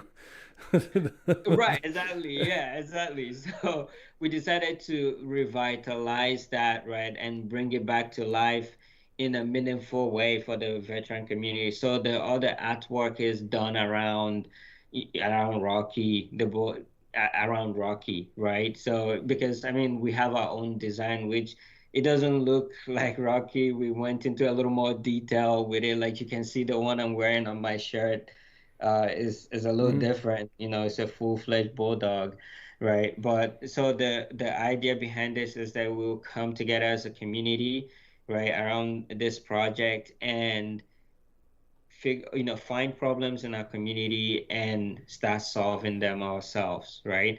And bring other people along in that process. So that's been something that I've been working on. But again, charity work is not very popular in NFT land at the moment. So it's sort of an experiment because, like we talked about, the value of these NFTs go up and people want to make money off of it, right? So if someone reads a white paper like the one that you read and they see that, wow, they're giving a big chunk of it to charity. So what portion of it are you gonna use to build cool stuff that can make the value go up so that we can sell it and make money, right? That is where we are in NFTs right now, where people are like, I don't know about that because you're giving away a bunch of it to vet. Like, people say they support vets, right? But yeah, I'm noticing, and again, as a social experiment for me, and I'm actually writing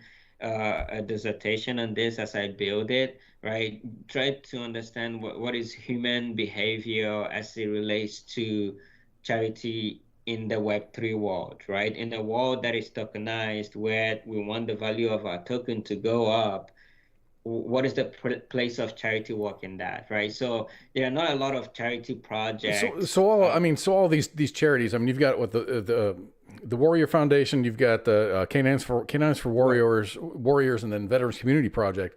Right. I think we've had all three of those organizations on the air. They're solid organizations. Right, absolutely. Yeah. So I reached out to them, and I pitched the concept to them, and they were really excited. I'm actually doing one with Warrior Foundation tomorrow in Daytona Beach.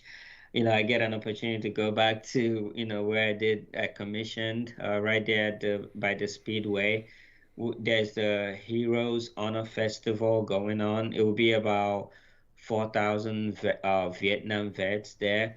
So through the Rocky Planet project, we've purchased a bunch of gift cards that we're gonna give out to them, just to put a smile on their faces, right? And Warrior Foundation is the partner that is helping me and my team and everybody else that is involved in Rocky Planet, and enabling us to be at that event and to do that, right? So we're just partnering, and I'm, taking my time to really sift out organizations that are doing really good work and work with them, right? Warrior Foundation has a bunch of smaller charity foundations that really don't have a lot of money, that they have a good intention, they want to do good, but they don't have the funding, right? Gotcha. So with Warrior Foundation, they're able to sort of like help sponsor these projects. One of the projects that we are gonna be helping is a project called Fishing with Doc, right? So this Army veteran, he does these fishing trips for veterans, right? Veterans that have TBI, PTSD, anxiety, and takes them out on the open water. Because there's been a lot of research that shows that the open water and fishing is therapeutic, right? So it's sort of like recreational therapy. It's therapeutic with even without having TBI or anything. I think so. Is he out of North Carolina? Yes. Yeah. Yeah, we had him on a show a while back, like maybe 2-3 years ago. Right. That's awesome. Yeah. So, partnering with organizations like that are really doing, healing those invisible wounds, right? Like that is a big thing, because there are a lot of wounds that veterans have that we can't really see them, right? They're just dealing with it internally. So, I'm a big fan of that. But something else that I'm also a big fan of is bringing the community into that process. So not just me or Warrior Foundation taking the credit for doing community work, but giving people the opportunity. So let's say, Pookie, where are you located? In South Carolina. South Carolina, right? So you come upon an opportunity to do community service. Maybe go mow the grass for a veteran that is like really old and can't do it himself, right? So we have a dedicated veteran wallet through Rocky Planet that we can empower our community members to go out and do that, right? It doesn't have to be something where we write a check to a big charity foundation, right? Is empowering people in the community that want to go out and solve problems in the community. That's that portion of it, right?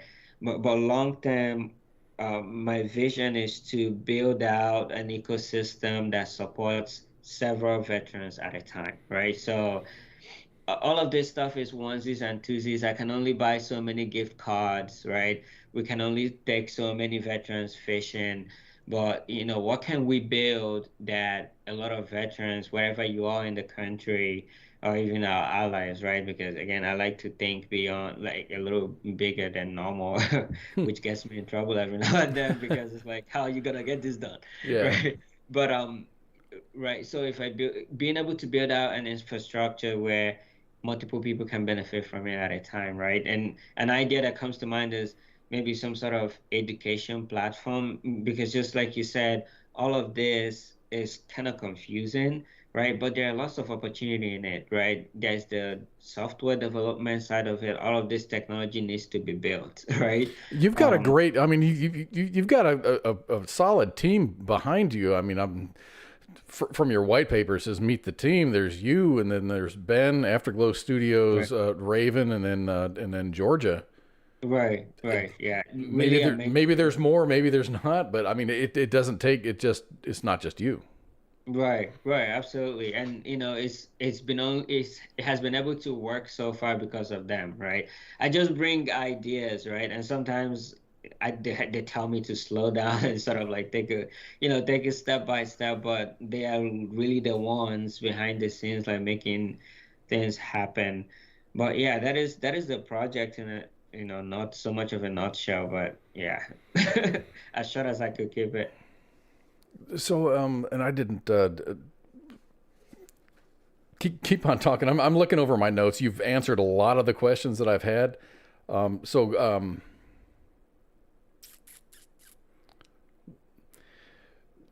In other words, your project, Rocky Planet, bringing value to the veteran community is a good chunk of your sales. I think it was stated 50% goes towards veteran Right. projects Right. of your So, choice. right, absolutely. So we're doing 50% to veteran projects, and the other chunk of that, again, we thought about, okay, we can't, so far we have a lot of supporters that are not veterans, right? People that their parents served or they have a friend that served, right? And we realized that it is still NFTs, right? And we want to create some value for them as well, right? So you guys are buying this project because you connect with the mission. What can we do for you guys, right?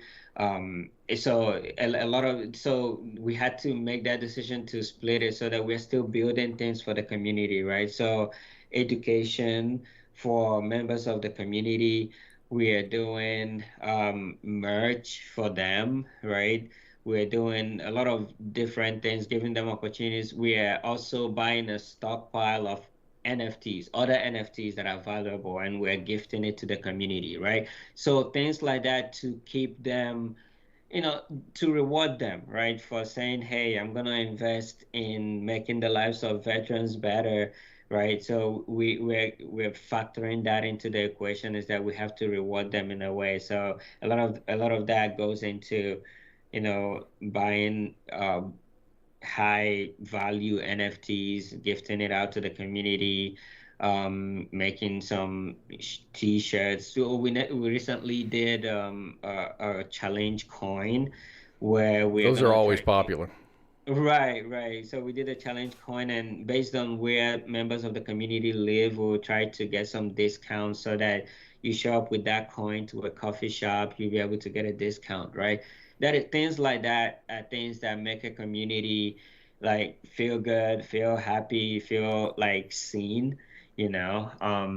So yeah, so we had to build some utilities still, because we are still very much in NFT land, and people care about getting something out of it, right? So tell me about RockyPlanetMint.com. Is that an active site yet? Yeah, so Rocky Planet, so we recently launched, right? We started out with 200 NFTs, and so far we've sold over half of it. We launched 2 days ago, right? So I've got it up right now, and I'm a little confused. It says, okay, connect wallet, but then it's asking me for stuff, and I don't have stuff. There's like, go to homepage, and then I see all the different versions of Rocky, and then there's Mint Now and Search Collection. It's asking me for, my Hashpack wallet. Is there a way to sign up on that, or is there? Yeah, so that is a part that we have not talked about, right? Okay. So, yeah, so remember that it is on the blockchain or hash graph. It is on a distributed ledger technology. So you can't go buy it with your credit card, right? You can't go swipe, put in, you can buy it. You can't Is use on, fiat cash right now. yes, you can use fiat, right? You have to use a crypto. So we chose Hedera as the distributed ledger technology for this project. So I'm gonna do a little bit of a deep dive into the blockchains, right? So just stay with me for this one. So the popular blockchains that we know about, we know Bitcoin, right? We know Ethereum, and some people might know Solana, right? Um, Hedera is one of them, right? It's one of them. It's not a blockchain, but I'll explain that later. So the way the blockchain works is we talked about this ledger that is on the internet, right? The blockchain is literally a chain of blocks. So as transactions come in, they are put on this chain, right? So in order to keep it secure, and I'm just trying to explain this as simple as possible, in order to keep the entire system secure, whenever a transaction occurs, there is some math that needs to be solved by the the computers that are mining these blocks. Oh, so you need a checksum. Right, yeah. You need to verify that this is an actual good transaction that happened, because there are fake transactions, right?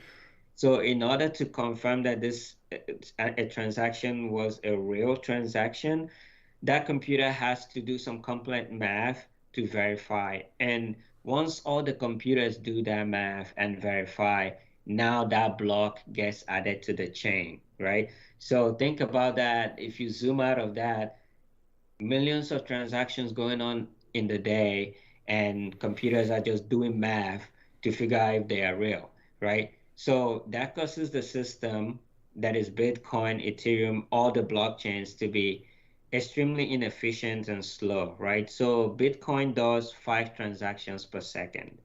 Ethereum does 12 transactions per second, right? It's expensive because all that work that is being done, those computers that are doing the work are rewarded by whatever that crypto is. So if your mining computer mines a block, then you get rewarded in Bitcoin. That is the motivation for people to buy mining computers and set up this infrastructure in order to support the blockchain, right? So it gets expensive, it's slow, it's bad for the environment, right? We're talking about It consumes a lot of energy. it consumes a lot of Like, I energy. used to do Bitcoin mining way back in the day, and my power bill was insane. It's just, Exactly, right? So you know what I'm talking about.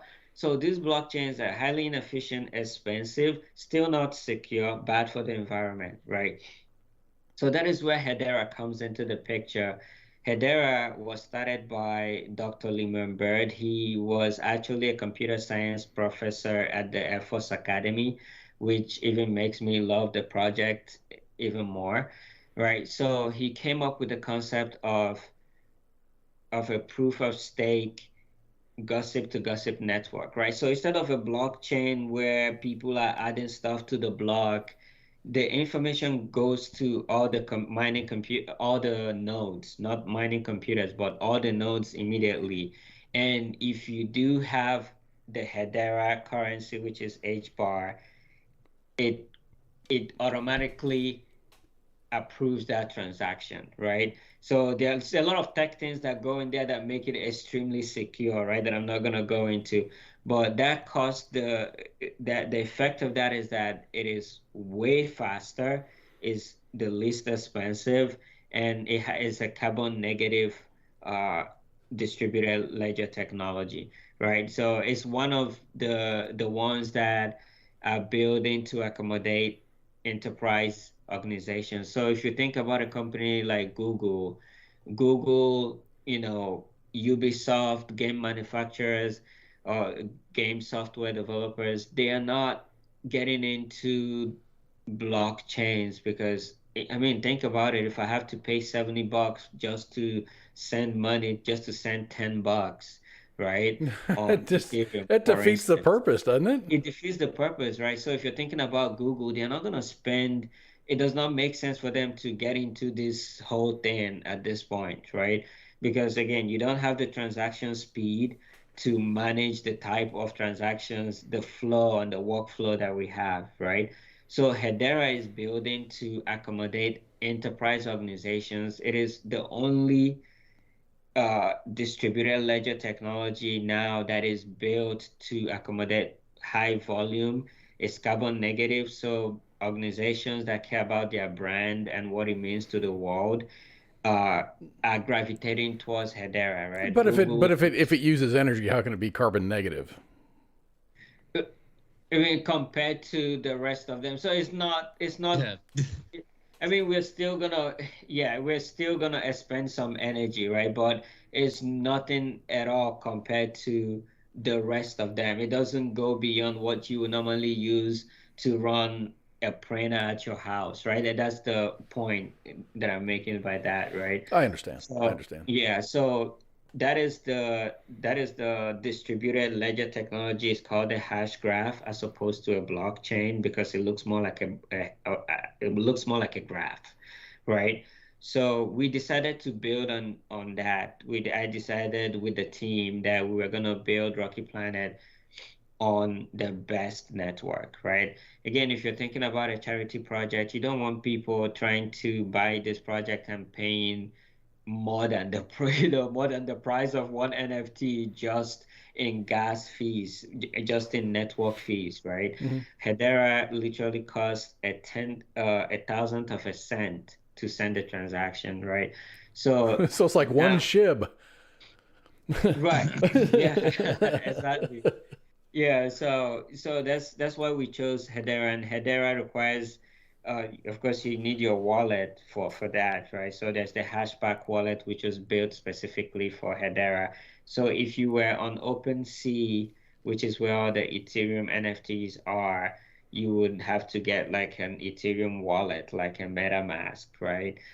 So that's what it's telling you there to connect your wallet, right? Because all of this is done through your wallet, not through credit cards and fiat and things like that. Will you at some point become accepting fiat once you develop a little bit more, or do you think you're just going to stay with crypto? Yeah, so that is something that I am contemplating on for whatever the next release is gonna be. And I'm working with some of my friends who are helping with the tech portion of it, right? To build that into the minting process, right? Okay. Because what I'm realizing is not everybody knows about these specific cryptos and the wallets and all that, right? I didn't. Right. Right. And if you think about our community as well as veterans, a lot of us are not into this stuff. I just consider myself lucky to have just like found myself in the communities that I found myself based on the things that I'm interested in, right? So it's something that I'm working on where you have the option to do that. But at the same time, I'm also building infrastructure to help educate people. So there are people that come into, so we have a Discord server, which is where a lot of the community work is, the community building is done, right? So if you're familiar with Discord from gaming, right? In Discord, I have a channel that is just specifically for education. So how do you set up a wallet? How do you do this? How do you fund it and all that, right? So that is part of the education process.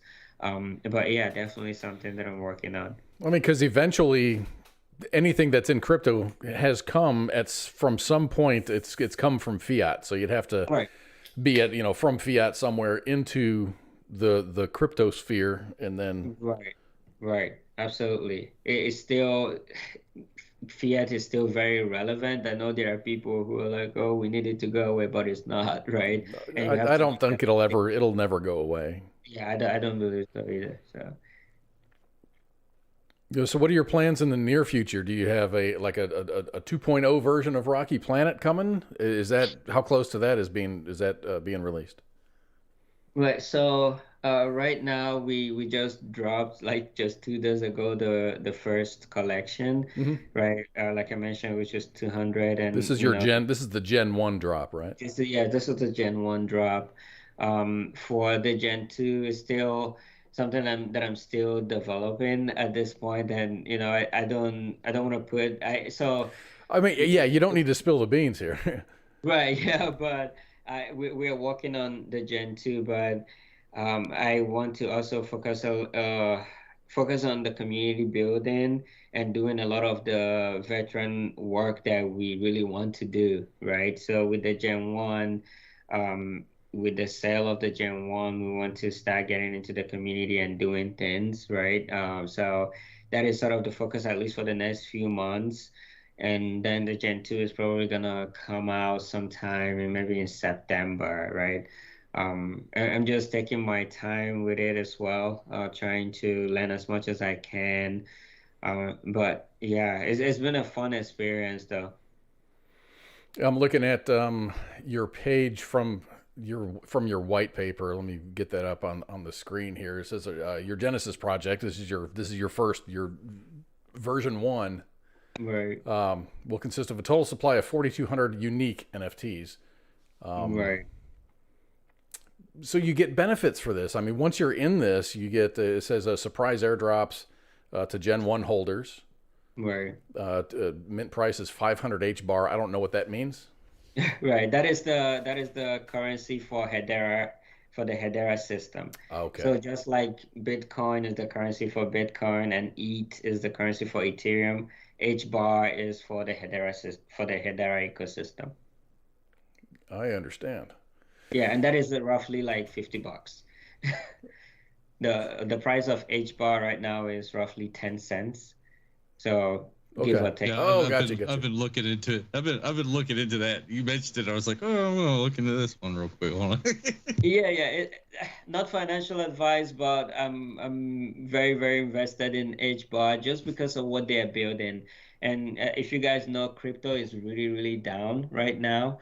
And the projects that are gonna survive the bear market are those that are building solid utility, right? The meme coins and the joke coins, all of those things are not gonna survive the next phase, of the crypto evolution. Those that are building, there's a project called Quant that I'm also invested in. Quant is building interoperability, right? So where I can buy a Hedera NFT with Ethereum, right? So being able to connect all these different cryptos, because there's so many of them and they have different value propositions, right? There used to be just a few, and now there's thousands. There's probably tens of thousands. Yes, there's thousands, and I can tell you that about 80% of them are not gonna make it. 80% of them are probably scams, and you should stay away. Not that the people building them have bad intentions.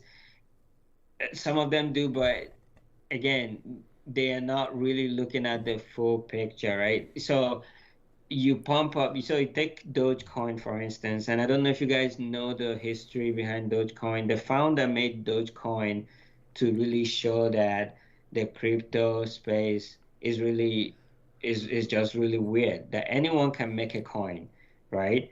And if you build enough hype around it, the value will go up, right? And once the value goes up, those people that bought a bunch of it will take profits, and which is dumping, right? And it goes back down. Oh, right? That's the pump and dump. Yeah, the pump and dumps, and it goes down to zero, right? So those that came in when it was pumping, right? Now they are holding, all their money is gone, completely wiped out, right? And people really need to be extremely careful with these things, right? So that's where I think all the confusion and the apprehension from investors is. It's just like, why? I mean, I invested in Dogecoin and SHIB. Right. Dogecoin was first, and this was more than a year ago, and I'm just like, oh, look at this, and this is right when the a GameStop thing was happening, and I'm like, oh great, I'm gonna get rich, you know. So I threw a couple $100 at it, and I'm like, okay, great. Oh shit, where'd my money go?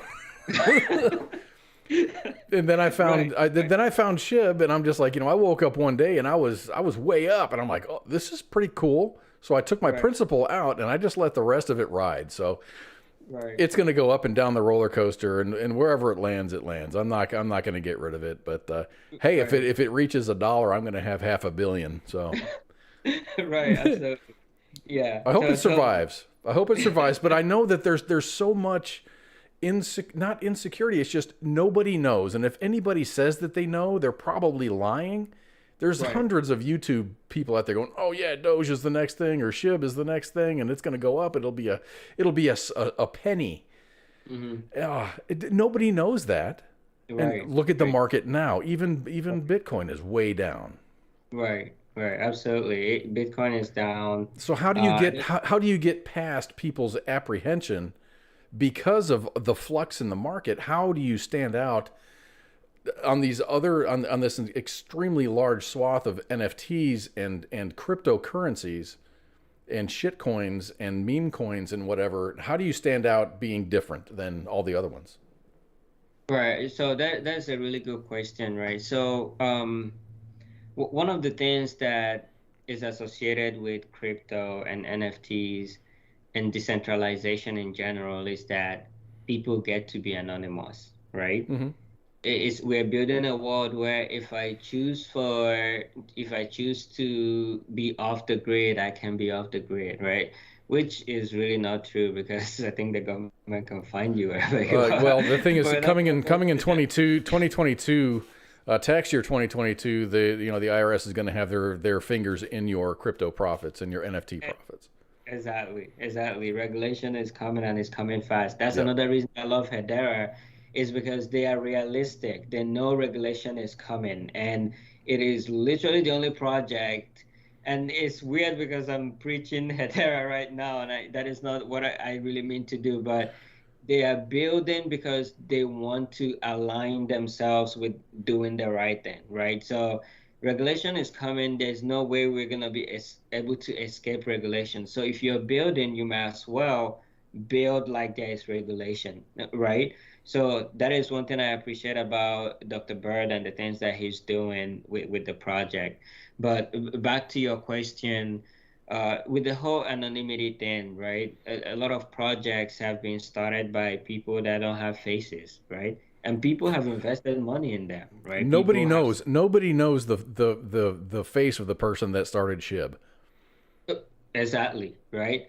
Everybody, but there, people have money in it, right? Right, a lot of money. So, right. So that right there is one of the things that is also killing the space, right? Because who do I go after when this pumps and dumps, right? Yeah. So first and foremost, projects that are willing to dox themselves, right? That's the word that is used to being able to show what your identity is. Yeah. Is those projects quickly, get a lot more respect, because hey, you're putting your face, you're putting, your money where your mouth is, sort of thing.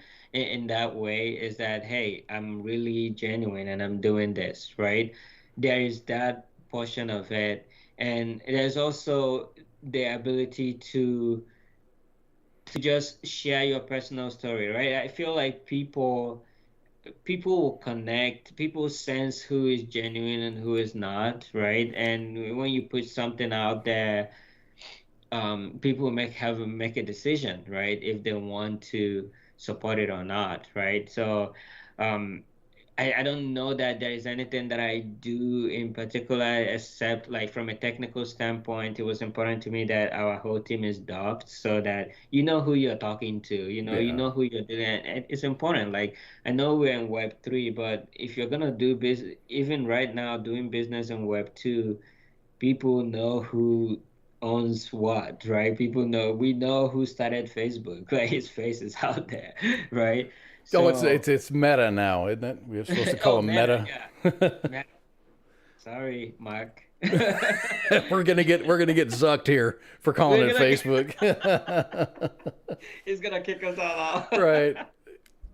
Yeah, but yeah, so I don't know that there's anything I'm doing different except telling the story, telling my story, telling the mission, right? If you connect to it, you connect to it, right? And finding ways to tell the story that kind of makes sense to people. And I was in a space the other day, and we were talking about how we're telling people, do your own research, do your own research. It's like at this point, we are pretty much just beating it into people, like, you have to do your own research. But do people know how to do their own research? I was just going to say, because you don't know what you don't know. You don't know what to look for. Exactly. Like, you look at a white paper and you're like, what is going on? I don't know any of the terms. I don't know what I'm looking at, right?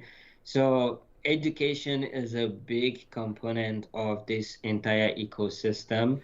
And you can get educated by signing on to your Discord, and you've got educational tools to learn about these things. Right. And with my project being very niche, right? Like being very like I know what my target audience is, right? Which is the veteran community, is like and supporters of veterans. Is like you come into the Discord because again, people feel like that maybe they are slow or something if they're asking a question, you know what I mean? But if you're among your own people, like you feel a little more comfortable to say, hey, I don't know what I'm doing, right? You feel there's that sense of community, right? Just from the shared experience, Nobody starts off on this journey knowing everything. Everybody has to ask questions. You have to ask questions, and that makes you a better person for knowing when you can't just fake it until you make it, because you're going to lose your ass if you try to fake it in this kind of business. Right, absolutely. Yeah, so it's just fostering that positive environment, just like you would do like whenever you come into a new platoon. It's fostering an environment that makes people comfortable to say, hey, I don't know what I'm doing, right? Help me out, right? But there are communities to avoid, right? Because there are communities that treat people that don't know as if they are less, or things like that, and you want to stay away from that. Yeah, right? you're a noob. Get out of here, noob. It's like gaming online. If you're inexperienced, you're not going to have a good day. Yeah, I saw a tweet the other day. This girl, she went on a date with some guy, and the guy did not know what NFTs were, and she got up and left. And you just lost a customer. Right, and she put up a tweet saying, I don't think I'm ever gonna be able to date someone that is normal, right? Like, he said the normies, right? Yeah, and noobs, like those words are being thrown around in the space, and you see them like, what is a normie? The first time I saw that, I was like, what does that mean? I was like, oh, someone that is not in crypto is a normie. Okay, got it. That's kind of rude, but okay. Right, but yeah, so you want to stay away from those sorts of people, and find communities that give you an opportunity to grow, and learn. So I've got your Meet the Team page on here. Your name is on there with your contact information. Ben is on there. Afterglow Studio is on there. Raven is on there. George is on there. And you guys, and from what I've heard, you're extremely, it's not like don't contact me, don't send me a message. You're like, no, send me messages, ask me questions, let me explain this to you, or if you've got some kind of a question, just ask us. You've got a team. You got 5 people right there. Ben actually chimed in earlier. He says, "What's up, Chuka? Keep doing your thing, bro." Yeah. Ben is an armor officer. He's at Fort Hood right now, so he stays in the field quite a lot, and I really feel bad for him. And he does CrossFit, so he's got a lot of energy. Yeah, he has a lot of energy. He's he's a young man. You're calling him a young man. Yeah, he's gonna get on me for that. But yeah, I love Ben. We went Third ID together, went to Korea together, and he's the brain behind a lot of the different uniforms. So if you look at the project, you see uniforms and headgear and glasses and things. So we wanted to make it sort of like satirical, right? Not have it too serious, especially when the majority of the population that are looking at it are not in the military. And I didn't know this until I got to Pittsburgh. I didn't know how intimidated people felt around veterans, right? Like we there was a Imitated gym. with veterans in the group? Really? Yeah, so someone said something about, so we went to, there's this gym that I was gonna take, cadets to go work out. And apparently the gym was sort of giving the cadets a little bit of a hard time and telling them, hey, you guys need to stay on the third floor only because you guys kind of intimidate other people because we are in PT uniform, we're in PT shirts, And I didn't know that was a thing, right? So in building the project, we wanted to build at the intersection of super horror versus regular people, like, you know, everybody else, like civilian, like we want to build at the intersection of that and incorporate something like there are things that you see in that collection and you be like that is out of rags, why is he wearing the 3D glasses with uniform, but that is as funny in that way, right? And it just gives people a little more warm and fuzzy where it's not like super militaristic. And that was a really hard thing to really just figure out, but we like what we came up with, and people seem to like it a lot. I'll send you some images later from what people minted, and they love it, and they're like, oh, maybe I should make it my screensaver so that when I look at it in the morning, it reminds me not to be lazy. There you go. I mean, Right, as veterans, we're not going to bite you. I mean, come on, man. We're Right, humans exactly. just like the rest of everybody else. Right, absolutely. Yeah, and that's the thing. We wanted to show that humanity, right? Veterans are not just like this stone cold, like cold-blooded people, right? We're just normal people. Um, so we're just like everyone else, really. So yeah. So, how can we get in touch with you? How can the community get in touch with you? You got The some social media stuff that you can drop on us? Right. So Twitter, so a lot of NFT activity happens on Twitter, right? So when you go to Twitter and you go to Rocky_Planet, that is our official page. But I and Georgia manage it. So if you send a DM there, I will get it on my phone and I'll respond. I'm also on Facebook and I commented in the comment section. So you can add me on Facebook as a friend as well, or shoot me a PM if you don't want to be a friend.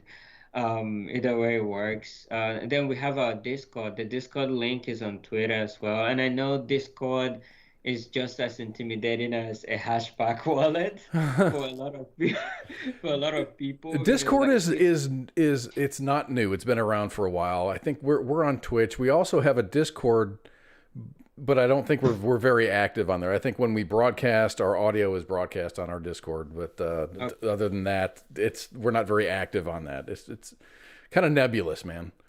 Yes, it is. Yeah, Discord can be a lot, and it was challenging at first for me too, but with I time, love Discord. yeah, with time I've learned it. I I think it's gonna replace Facebook and Twitter probably by the next 10 years. Everyone be on it. Right, absolutely. Because again, we are moving towards building community. Like, I haven't seen any other platform where you can build community. Like in our Discord, we have language channels, right? For people that speak Spanish or other languages. We have the education channel, we have the meme channel, we have the pets where people can showcase their pets, right? It's just a community. It's just like a really beautiful thing. Everybody wakes up, says GM, right? And what are you doing today? People in different time zones, and we're just hanging out, and it's just a fun time. And whenever there's a mint, like like we just had, you see more activity, people sharing what they minted, people just being proud of what they've minted and just supporting the project. So it's a really fun place to build community. I have not seen any other platform that does it better. So if we got on Discord, you just look up a Rocky Planet and you guys pop up? So Discord is really weird that you can just like search a name. But You need what invite code. yeah, you need an invite code. So what I can do is I'm gonna drop it, or I'll have Ray. I think Ray is listening, and Ben, if they could. My phone just died. But I'm clicking it like, what is going on? It's not turning on. But yeah, so they will drop a link in there. Yeah, just send it to us and we can send it out. Yeah, oh actually, yeah, I can do that as well. But it's live on the Twitter. So if you went to Rocky_Planet, the Discord link, it should be there as well. Oh, okay, very good. Okay. Well, Chuka, that was a. I really think I need some continuing education credits for this conversation that we just had. Right. Yeah. Absolutely, you deserve it. That was a lot of listening. That was a lot. I talk a lot, and I'm really passionate about this stuff. And sometimes I need people to cut me off because I'll ramble on all day about it. Well, and that's exactly the reason I didn't do that, is because I don't know anything, and I'm really glad to learn. I know 10 times more than I did an hour ago, and I really, really appreciate your time. That's good. I'm really happy. Am I saying your name right? Yeah, Chuka, that's right. Okay. Yeah. Oh, man, do I call him Chuck? I don't know. I've been called Chewbacca. It's okay. Oh gosh. So everybody, thank you very much, Chuka, for spending your time with us. Congratulations to your project and your entire team. Raven just dropped the Discord link in our chat, and thank you very much for that. This is great. This is really great, and I think this is we're on the leading edge of something very, very new. And this is, as far as for a charity type thing, this is a new way to raise funds for veterans organizations. Right. And I think you're doing it the right way. So you spend your day. You're an instructor. That is your job, right? Right. Yeah. So in the day, I'm at the university. I teach the sophomores. Take them out to the field for FTXs. This summer, though, I'm gonna be in Kentucky at Fort Knox for the cadet summer training. Yeah. It's gonna be hard, but it's gonna be fun. It's gonna be fun. It's gonna be fun. So I'm looking forward to training some cadets. Yeah, but this is what I do in my free time, and I really, when I was on the line, I encourage my soldiers to have something that you do on the weekends, right? Or something that helps you recharge, right? You've kind of blown this out of the water, haven't you? What do you do to relax? Because you're either being an instructor or you're doing this NFT stuff. What do you do to relax? Do you go out and put a line in the water? Do you go fishing or camping or? That's a really good question. I just like to hang out and watch TV when I'm not working, right? But I also play soccer. I haven't been able to play in a little bit, so that is my favorite pastime. I have 2 children, so we enjoy, playing soccer. Tomorrow we're gonna be in Daytona Beach, and that is gonna be a lot of fun. We'll go out to the beach, right? So just very, very easy. I don't have any insane sort of hobbies outside of tech stuff, which is considered work for a lot of people. But it is. Yeah. But if it gives you some satisfaction and some relaxation, then it's worth it. Yeah. As long as the family's okay with it. Yes. All right, Chuka. Thank you very much for spending your at least the beginning of your Friday with us. Chuka Ufomadu, is that correct? Okay, excellent. Yes. Rocky Planet is the project, and we're going to be kind of pushing out some Rocky Planet stuff. This is fun. This is a lot of fun. Thank you very much for being our instructor for the evening. Thank you so much. I appreciate it. You have a great weekend.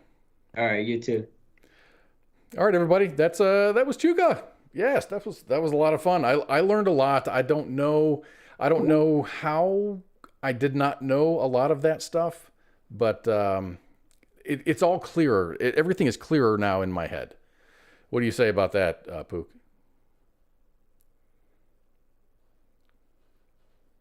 All right. I guess Pook's not here anymore, and I'm just going to sign off. And I thank you very much for being here. I'm going to have this recorded. If you have a friend that really wants to learn something about cryptos and NFTs and stuff like that, this was the show to pay attention to. I'm really glad that we were all here to have this. It'll be, if you wanted to watch the show again, it'll be saved on Facebook. We have the possibility of doing the uploading podcasts coming in the near future, and we'll do that. But in the meantime, you guys have a great night. This is KOZ, and if Pookie was here, he would say, don't drink and drive, and don't kick your dog or something like that. All right, everybody, you have a great night, and we'll see you next week. We don't have any shows this week except for Friday. Ice is taking the night off Monday and Thursday, and Pop Culture Warrior, CQ will not be here with his sidekick Radar on Tuesday. So there'll be no shows this week, but I'm going to be back on Friday for Friday Night Freedom. So y'all be good, man. Bye. Radio. WTF Nation Radio.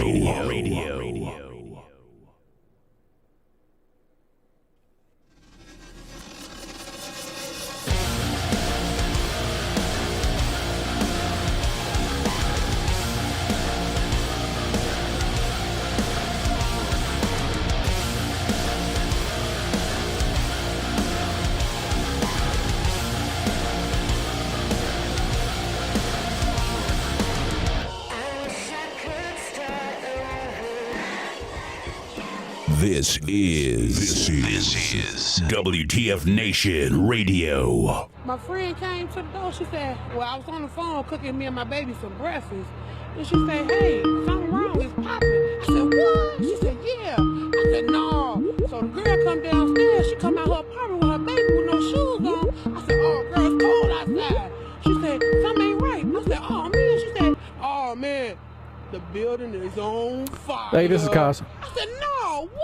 I got my 3 kids and we bounced. Hi, this is Dave Runty.